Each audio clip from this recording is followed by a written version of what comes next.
লাগিয়ে দেয়। বলেন তো আপনার চিন্তাই আপনি বলে যাবেন। এরপরে বলা হয় আল মুলকা, হে আল্লাহ আমি যদি রাজ্য রাজনীতি করিও তোমার জন্য করব।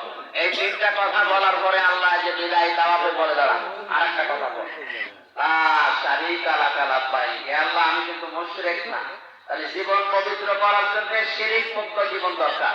কি মুক্ত? পৃথিবীর কোন জায়গায় যেন আমরা শিরিক না করে, তাহলে জীবন পবিত্র হবে। আর সম্পদ মাল পবিত্র করার জন্য যাকাত দরকার।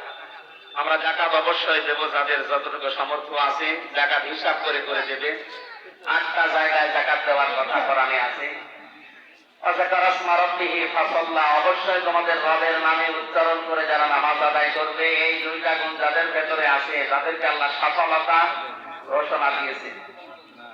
নামাজের ভেতরে এমনিতেই মানুষ আল্লাহকে ডাকে, নামাজের বাইরে এই ডাকটা যেন ঠিক থাকে, সেই হিসাবটা আমাদের এখন করা লাগবে।